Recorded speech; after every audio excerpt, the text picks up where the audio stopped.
everybody, this is Kelly. Welcome back to another episode of Ask a Therapist.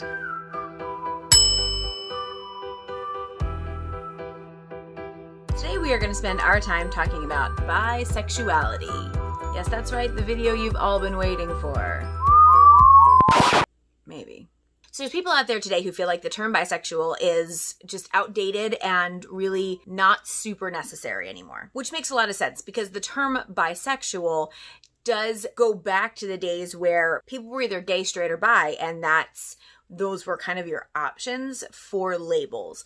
And as the world has evolved and we've all evolved into understanding that there's nuances to things, there's a fairly strong group that would reject the term bisexual in favor of pansexual or any number of other things that feel more encompassing and more understanding of the spectrum of gender and sexual attraction and all of the other things that go into who you are attracted to and why. So recently I put on my social media accounts a request for people to send in the questions and assumptions and things that have been said to them about people who identify as bisexual. Some of the answers that we got were, bisexual people are greedy. Bisexual people should just choose. Some people said, bisexual people are just confused.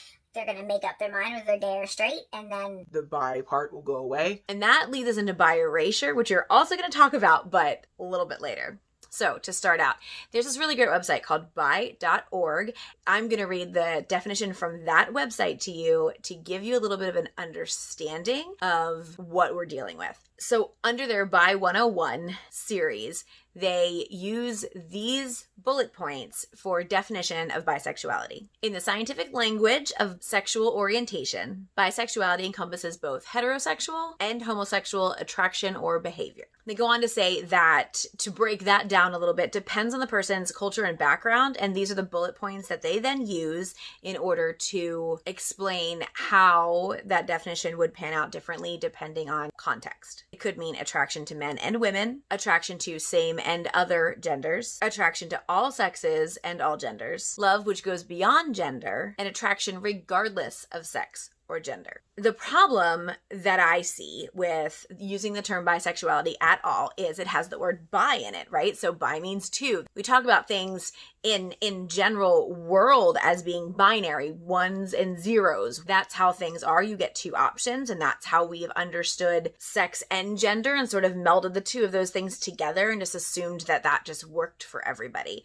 And it really doesn't. And as people have been able to have more, not enough, but more ability to express who they really are, we've had to have more words and different words that explain differently. If you are going to accept a label for yourself, whether it is your gender identity, your sexual orientation, your romantic orientation, whatever the label is that you are going to accept onto yourself, it needs to fit you like a glove. It really does. And if it doesn't, then it's not the label for you. Some people try on a lot of labels before they find one that fits them like a glove. And some people just change as they live life. And I think that's the problematic part, is that people want to understand the box that others are in. And so when there is not a box at all, it's difficult for people to understand, and then they make judgments about it, which is where you get the judgment that like bisexual people are just greedy and need to make up their minds, or that they're more likely to cheat because they're always on the lookout for something. The understanding that bisexual people are going to cheat more basically makes them slaves to their sexual attraction, and they aren't interested in being committed to whoever they're with. Just because someone finds different things attractive than you do does not mean that they're always on the lookout for something more. That's a fairly immature way to see it. And if you are somebody who sees it that way, I would really encourage you to do a little bit of opening of your mind.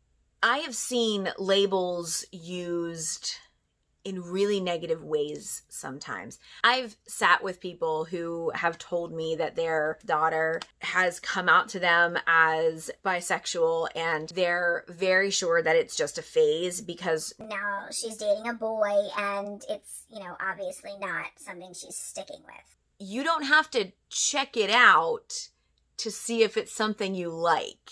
And that's a super weird thing that gets said all the time. How do you know you're bisexual? Have you been with both a man and a woman? If you haven't, then you probably don't know. Which is ridiculous. People know themselves. They're allowed to know themselves without having to have the experience to back it up. The amount of harm that those kind of statements make and the assumptions that come along with them are things that people who identify as bisexual are unpacking for years and years and years. If you have a female who has been dating men and she tells you that she's bisexual but has never been with a woman, you don't get to question whether or not she's bisexual because she's never had that experience. That's insane. You would never say to a girl who's interested in boys, "Are you sure you're interested in boys? Have you Done anything with a boy? How do you know?" no, you wouldn't say that because the heteronormativity in our world has created this space where that's assumed, and then we question when it's not the heteronormative narrative.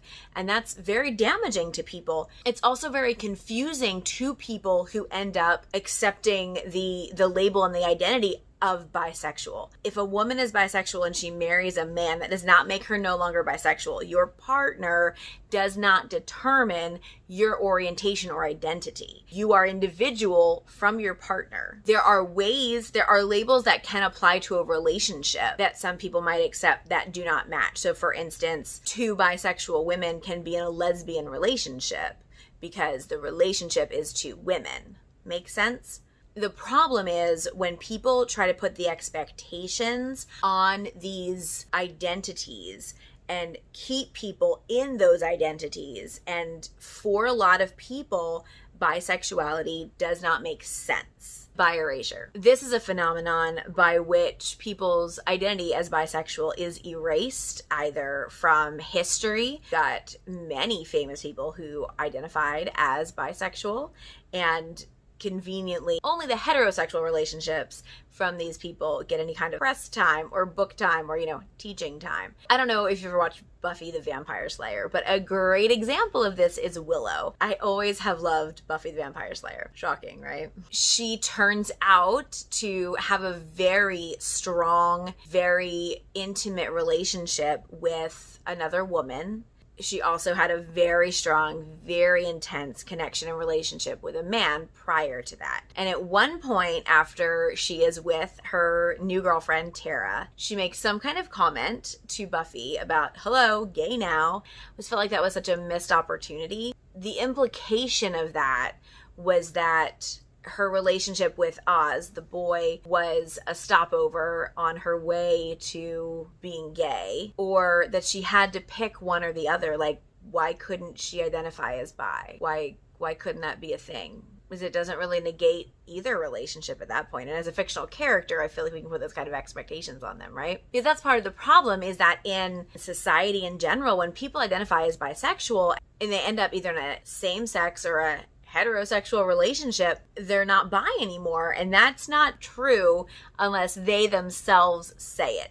It is absolutely possible for someone to change how they identify and what they'd call their orientation 17 different times a day if they want to. You get that right to do that. What isn't okay is when society puts on people that they have to be one or the other, or they have to choose. It's not okay. I think the reason that the label of bisexual has gotten such a bad rap over the years is because people's misunderstanding of what it actually means and our growing understanding of what sex and sexuality and gender identity and labels themselves, what all of those things mean, have changed so much that the term of bisexual feels stuck for some people, which absolutely makes sense. So that's it for today. I hope this has been informative for you.